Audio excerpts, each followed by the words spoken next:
لله رب العالمين الرحمن الرحيم مالك يوم الدين والصلاة والسلام على سيد المرسلين وعلى آله وصحبه أجمعين أما بعد. محترم سامعین و ناظرین، چند دنوں میں نہایت ہی مبارک اور فضیلتوں والا مہینہ آنے والا ہے. یہ ماہ مبارک اپنی بے شمار فضیلتوں اور برکتوں کی وجہ سے اللہ تبارک و تعالیٰ کے محبوب مہینوں میں سے ایک ہے. اس ماہ مبارک میں جن لوگوں کو اللہ رب العزت کی طرف سے توفیق ملی کہ وہ اس مہینے میں اللہ رب العزت کی اطاعت کریں، نیکیوں سے اپنے دامن کو بھر لیں، وہ نہایت ہی خوش نصیب ہے. اس ماہ مبارک کی فضیلتیں بے شمار ہیں. آج کی اس مجلس میں فضیلتوں کو نہ بیان کرتے ہوئے اس ماہ مبارک کے لیے ہمیں کیا تیاری کرنی ہے اس کا مختصر بیان آپ کے سامنے کر دینا مناسب سمجھتا ہوں. اللہ تبارک و تعالیٰ کا بڑا احسان ہوتا ہے، بڑا کرم ہوتا ہے اس انسان کے اوپر جو اس مہینے کو پاتا ہے، اور پاتا بھی ایسے ہے کہ اللہ تبارک و تعالیٰ نے صحت، عافیت اور امن و اطمینان سے نواز رکھا. ایسی حالت میں اس ماہ مبارک کو پاتا ہے کہ اللہ تبارک و تعالیٰ نے اسے صحت، عافیت اور امن و امان سے نواز رکھا، امن و امان سے نواز رکھا. تو آدمی کو ہمیشہ اس بات پر اللہ رب العزت کا شکر ادا کرنا چاہیے کہ اس نے صحت و عافیت کے ساتھ، امن کے ساتھ، اطمینان کے ساتھ اس ماہ مبارک تک پہنچایا، اور اس ماہ مبارک کے فضیلت والے اوقات کو غنیمت سمجھنے کی توفیق عطا فرمائی اور نیکیاں کرنے کی توفیق عطا فرمائی. اللہ کے رسول صلی اللہ علیہ وسلم کی ایک حدیث ہے جسے ابو ہریرہ رضی اللہ تعالیٰ عنہ نے روایت کیا ہے. امام ابن حبان نے اپنے صحیح کے اندر اس کو ذکر کیا ہے. علامہ البانی نے صحیح ترغیب کے اندر اسے صحیح قرار دیا ہے. فرماتے ہیں کہ ابو ہریرہ رضی اللہ تعالیٰ عنہ کہ اللہ کے رسول صلی اللہ علیہ وسلم ممبر پر چڑھے اور کہا آمین آمین آمین. 3 بار آپ نے کہا. تو اللہ کے رسول صلی اللہ علیہ وسلم سے کہا گیا کہ آپ نے ممبر پر چڑھ کر 3 بار آمین کہا. تو اللہ کے رسول صلی اللہ علیہ وسلم نے ارشاد فرمایا کہ میرے پاس جبرائیل علیہ السلام آئے اور انہوں نے فرمایا کہ من ادرک رمضان فلم یغفر لہ، جو آدمی رمضان پائے اور اس کی مغفرت نہ ہو سکے، رمضان پاتا ہے اس کے باوجود اس کی مغفرت نہیں ہوتی ہے، فَأَبْعَدَهُ اللَّهُ، تو اللہ تبارک و تعالیٰ اسے راندۂ درگاہ کرتا ہے. تو میں نے آمین کہا. سمجھ لیجئے کہ آدمی جب رمضان پاتا ہے تو اس کی کوشش ہونی چاہیے کہ وہ اللہ کی مغفرت پالے، اسے وہ بشارتیں نصیب ہو جائیں جو رمضان المبارک کے مہینے میں نیکیوں کی وجہ سے اسے ملی ہوئی ہیں. ظاہر سی بات ہے کہ یہ رمضان المبارک بشیرتوں والا اور بشارتوں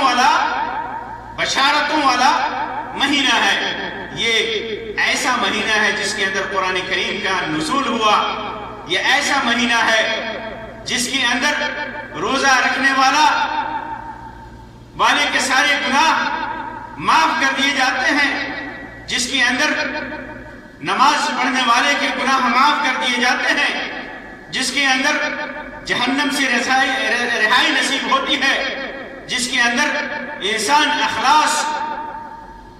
کی تربیت اخلاص پر ہوتی ہے، وہ ریاکاری سے دور ہوتا ہے، جس کے اندر تراویح پڑھنے والے کے گناہ معاف کر دیے جاتے ہیں، جس کے اندر اللہ تبارک و تعالی خود سے روزے کا بدلہ دیتا ہے، ساری نیکیوں کا بدلہ متعین کر رکھا ہے، سوائے روزے کے اللہ تبارک و تعالی کتنا دے گا اللہ تبارک و تعالی نے کسی کو بتایا نہیں، وہ اپنے مزاج سے دے گا۔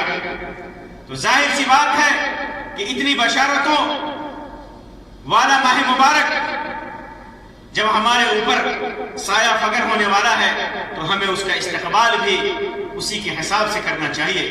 ہم دیکھتے ہیں کہ ہمارے ہاں جب کوئی قابل قدر مہمان آنے والا ہوتا ہے، ایسا مہمان آنے والا ہوتا ہے جس کی عزت، جس کی منزلت اور جس کا قدر ہمارے دل میں ہو، تو ہم اسی حساب سے اس کے استقبال کی تیاری کرتے ہیں۔ تو یہ ماہ مبارک جو اللہ تبارک و تعالیٰ کا مہینہ ہے، مغفرتوں اور رحمتوں والا مہینہ ہے، سال کے سب سے افضل مہینوں میں سے ایک ہے، ایسا ماہ مبارک جب ہمارے اوپر سایہ فگن ہو رہا ہے تو ہمیں بھی اسی کے حساب سے اس کا استقبال کرنا چاہیے۔ آئیے میں آپ کو چند چیزیں مختصراً بتاتا ہوں کہ کس طرح ہمیں اس کا استقبال کرنا چاہیے۔ ہمیشہ اللہ تبارک و تعالیٰ سے یہ دعا کرتے رہنا چاہیے کہ اللہ تبارک و تعالیٰ رمضان تک ہمیں زندہ رکھے تاکہ ہم نیکیاں کر سکیں، نیکیوں کو صحیح طریقے سے ادا کر سکیں اور اللہ کی رحمت اور مغفرت کے مستحق قرار پائیں، کیونکہ دعا یہ عبادت ہے اور ایک عبادت کے ذریعے عبادتوں والے مہینے کا استقبال کرنا یہ ایک مسلمان کے شایع نشان ہے، ایک صاحب ایمان کے شایع نشان ہے۔ سلف سے مروی ہے، سلف سے بیان کیا جاتا ہے کہ وہ لوگ دعائیں کیا کرتے تھے کہ اللہ تبارک و تعالی ہمیں رمضان تک پہنچا دے۔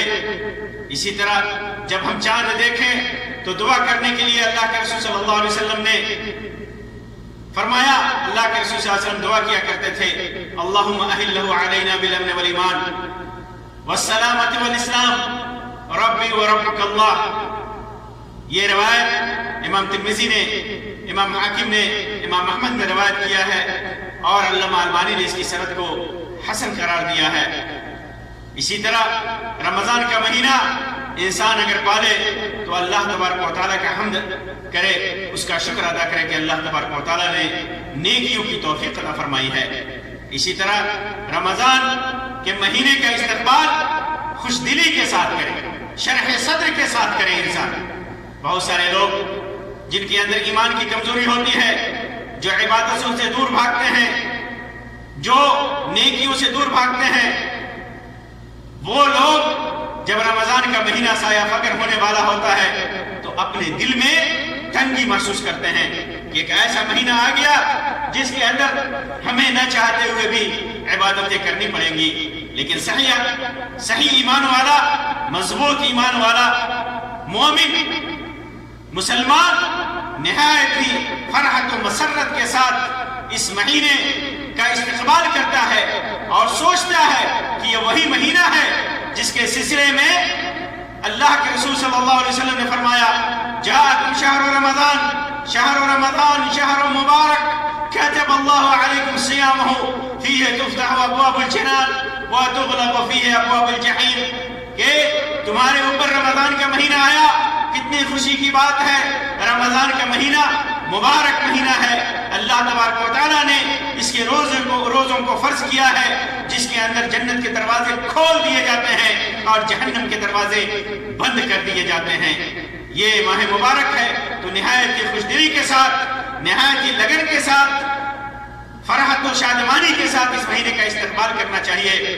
اسی طرح عزم صادق کرنا چاہیے، عزم مکمل کرنا چاہیے ارادہ کرنا چاہیے کہ اس ماہ مبارک میں، اس ماہ مبارک کے اوقات کو غنیمت سمجھتے ہوئے اس کے اندر اعمال صالحہ سے اپنی زندگی کو، دنیاوی زندگی کو اور اخروی زندگی کو کامیاب بنائے گا. کیونکہ جو آدمی عزم صادق کرتا ہے تو اللہ تبارک و تعالیٰ اس کے عزم کو پورا کرتا ہے. اللہ تبارک و تعالیٰ فرماتا ہے وَلَوْ صَدَقُوا اللَّهَ لَكَانَ خَيْرًا لَهُمْ، جو اللہ تبارک و تعالیٰ کے لیے عزم صادق کریں تو اللہ تبارک و تعالیٰ کی طرف سے اس کے لیے یہ بہت اچھا ہوتا ہے. اسی طرح رمضان کا استقبال کرنا ہے تو ہمیں یہ سوچ کر استقبال کرنا ہے کہ رمضان کے ایام میں ہمیں دین کی باتیں سیکھنی ہیں، شریعت کی باتیں سیکھنی ہیں. کم از کم رمضان میں ادا کیے جانے والے احکام کو سیکھنا ہے، سمجھنا ہے. سیکھنے اور سمجھنے کے لیے آپ قرآن مجید کی تفسیر پڑھیں، احادیث نبویہ کو پڑھیں اور احادیث نبویہ کی جو ترجمے ہیں اگر آپ عربی نہیں پڑھنا چاہتے تو اس کو پڑھیں. اسی طرح علماء کرام کی تقریریں سنیں، علماء کرام سے استفسار کریں. آج ٹیکنالوجی کا زمانہ ہے، یہ عذر ہمارے سامنے نہیں ہے کہ آج دین حاصل کرنے کے لیے فلاں جگہ جانے کی فرصت نہیں ہے. آپ کام کرتے ہوئے بھی دین کے مسائل سیکھ سکتے ہیں، قرآن مجید کی تلاوت سن سکتے ہیں، ذکر و اذکار کر سکتے ہیں. تو اس رمضان کے مہینے میں آپ دین کے احکام سیکھیں، اس کا عزم کریں اور سیکھیں. اسی طرح یہ عزم کر لیں کہ نیکیاں تو کریں گے ہی، رمضان المبارک میں نیکیاں تو کریں گے ہی، زیادہ سے زیادہ جتنی توفیق ہوگی روزہ رکھیں گے، نماز پڑھیں گے، تراویح پڑھیں گے، نوافل کا اہتمام کریں گے، قرآن مجید کی تلاوت کریں گے، صدقہ و خیرات کریں گے، توفیق ہوئی تو عمرہ کریں گے، غریبوں کے حقوق ادا کریں گے. یہ سارے نیکیاں کی ساری نیکیاں کریں گے، جتنی بھی نیکیاں ہیں اس کا عزم تو کریں ہی. اس کے علاوہ یہ بھی عزم کریں کہ برائیاں چھوڑ دیں گے، ساری برائیاں، چھوٹی بڑی ساری برائیاں چھوڑ دیں گے. اس کا بھی عزم کریں اور توبہ کریں. اللہ تبارک و تعالیٰ موقع کو غنیمت سمجھتے ہوئے اللہ تبارک و تعالیٰ کے حضور توبہ کریں، اپنے گناہوں سے اللہ تبارک و تعالیٰ کی طرف رجوع کریں. اللہ تبارک و تعالیٰ فرماتا ہے وَتُوبُوا إِلَى اللَّهِ جَمِيعًا أَيُّهَا الْمُؤْمِنُونَ لَعَلَّكُمْ تُفْلِحُونَ. اے مومنوں تمام کے تمام اللہ تبارک و تعالیٰ سے توبہ کرو تاکہ تم کامیاب ہو جاؤ. اسی طرح اخلاص اپنے اندر پیدا کریں. روزہ رکھنے کے لیے بلا کسی دباؤ کے، بلا کسی ریاکاری کے ہم روزہ رکھیں گے. یہ اخلاص اپنے دل کے اندر پیدا کریں، کیونکہ جب تک اخلاص نہ ہو عمل قبول نہیں کیا جاتا. جس عبادت میں اخلاص نہ ہو، خلوص نہ ہو، اس عبادت میں وہ عبادت مقبول نہیں ہے. اللہ تبارک و تعالیٰ فرماتا ہے فَمَنْ كَانَ يَرْجُو لِقَاءَ رَبِّهِ فَلْيَعْمَلْ عَمَلًا صَالِحًا وَلَا يُشْرِكْ بِعِبَادَةِ رَبِّهِ أَحَدًا. کہ جو آدمی اللہ تبارک و تعالیٰ سے ملنے کی امید رکھتا ہو اسے عمل صالح کرنا چاہیے اور اللہ تبارک و تعالیٰ کے ساتھ شرک سے بچنا چاہیے. اور واضح ہے یہاں بتا دیں کہ عبادت کے لیے دو شرط ہے عبادت کی قبولیت کے لیے. اگر دونوں شرطیں یا دونوں میں سے کوئی ایک شرط نہیں ہے تو ایک عبادت مقبول نہیں ہے. ایک اخلاص ہے اور دوسری شرط سنت کی اتباع ہے. تو یہ عزم کریں، اپنے اندر اخلاص پیدا کریں، سنت کے اتباع کا جذبہ پیدا کریں. جس طریقے پر اللہ اور اس کے رسول نے اخلاص کے ساتھ جس طریقے پر عبادت کرنے کی تعلیم دی ہے، حکم دیا ہے، رسول اکرم صلی اللہ علیہ وسلم نے اپنے عمل کے ذریعے، اپنے اقوال اور افعال کے ذریعے جس طرح بتایا ہے اسی طرح ہم روزہ رکھیں گے اور اس کے اندر عبادت کریں گے. اسی طرح یہ عزم کریں کہ نمازوں کا اہتمام کریں گے اور جتنی جو تھوڑی بہت کوتاہی ہماری عبادتوں میں ہے، نمازوں میں ہے، اس کوتاہی کو اپنے اندر سے دور کریں گے. اسی طرح نماز اور دعا پر اپنے آپ کو عادی بنائیں گے، یہ بھی عزم کریں. اسی طرح نفس کا محاسبہ کریں، رمضان آنے سے پہلے نفس کا محاسبہ کریں کہ ہمارے اندر کون سی کمیاں ہیں، کیا وجہ ہے کہ ہم اللہ تبارک و تعالیٰ کی عبادت میں کوتاہی برتتے آپ عزم کریں اور عزم کر کے اپنے نفس کا محاسبہ کریں اور نیکیوں پر عزم کریں، نیکیاں کرنے پر عزم کریں کہ نیکیاں کریں گے۔ اسی طرح اپنے دل کو ہر قسم کی برائیوں سے پاک و صاف رکھیں، شرک سے، بدعت سے، کفر سے، خرافات سے اور اس قسم کی برائیوں سے اپنے دل کو صحیح و سالم رکھیں گے۔ مسلمان بھائیوں کے خلاف دل میں کینہ، حسد اور ڈاہ کو اپنے دل سے نکال پھینکیں۔ اس طرح ماہ رمضان کا استقبال کریں۔ اسی طرح یہ بھی کوشش کریں، یہ بھی عزم کریں کہ حتی المقدور جتنا ہو سکے ہم لوگوں کی مدد کریں گے۔ روزے دار جو ہوں گے ان کو روزہ افطار کرائیں گے، غریبوں کی مدد کریں گے، صدقہ و خیرات کریں گے، یہ سارا عزم کریں۔ محترم سامعین و ناظرین، یہ ماہ مبارک جو ہمارے اوپر سایہ فخر ہونے والا ہے، معلوم ہے کہ بہت ساری پریشانیاں لے کر کے آنے والا ہے۔ کووڈ-19 کا وقت ہے، کورونا جیسی وبائی بیماری ہمارے سامنے منہ پھاڑے کھڑی ہے، اور اس میں ہمارے ممالک کے حالات کیسے ہیں یہ ہم سب جانتے ہیں۔ تو اس موقع سے، اس مصیبت کے موقع سے اس ماہ مبارک کو غنیمت سمجھیے، خاص طور سے عبادت کے لیے اپنے آپ کو خاص کر لیجئے، کیونکہ اس ماہ مبارک میں عام طور پر تجارت اور کاروبار بند رہیں گے، ٹھپ رہیں گے، اور رہیں گے بھی تو بہت کم رہیں گے۔ اس لیے اس ماہ مبارک میں خود اپنی تربیت کیجئے، اللہ تبارک و تعالیٰ کی عبادت کیجئے، اپنی تربیت کیجئے اور اپنے آل و اولاد کی تربیت کیجئے۔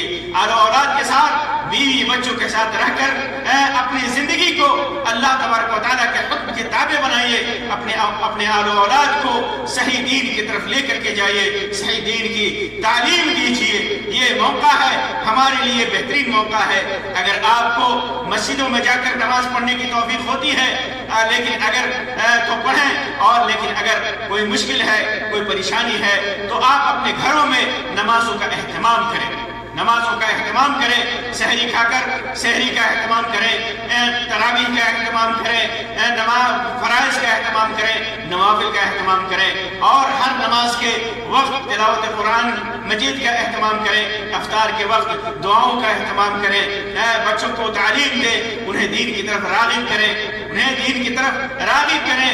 اور اس طرح اپنے بچوں کی تعلیم دیں کہ اس ماہ مبارک کے اندر بچے دین کے بہت سارے مسائل سیکھ لیں۔ جو طلاب علم ہیں، وہ جو کتابیں پڑھتے ہیں، ان کے لیے بھی یہ مناسب موقع ہے کہ اپنے اداروں کی طرف سے فراہم کردہ کتابوں کا مراجعہ کریں اور کتابوں کو پڑھیں، اور اپنے دروس کی تیاری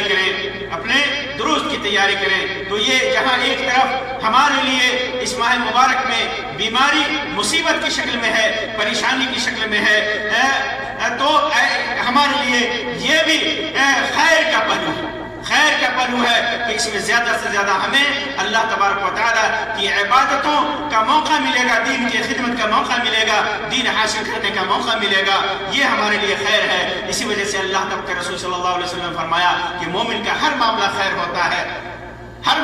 ہوتا ہے، اگر مصیبت پہنچتی ہے تو صبر کرتا ہے اور یہ اس کے لیے خیر ہے، اور اگر وسعت اور آسانی پہنچتی ہے، نعمتیں پہنچتی ہیں تو شکر کرتا ہے اور یہ بھی اس کے لیے خیر ہے۔ تو اس ماہ مبارک کا استقبال آپ عزم و ارادے کے ساتھ کریں، نیکیوں پر عزم و ارادے کے ساتھ کریں، بھلائیوں پر عزم و ارادے کے ساتھ کریں، شرح صدر کے ساتھ کریں، خلوص دل کے ساتھ کریں۔ اللہ تبارک و تعالیٰ سے دعا ہے کہ اللہ تبارک و تعالیٰ ہمیں رمضان مبارک میں زیادہ سے زیادہ عبادتیں خلوص دل کے ساتھ ادا کرنے کی توفیق عطا فرمائے، اور ہمارے تمام اعمال کو سنت کے مطابق کر دے۔ آمین یا رب العالمین، وآخر دعوانا ان الحمد للہ رب العالمین، وصلی اللہ علی خیر خلقہ وسلم، والسلام علیکم ورحمۃ اللہ وبرکاتہ۔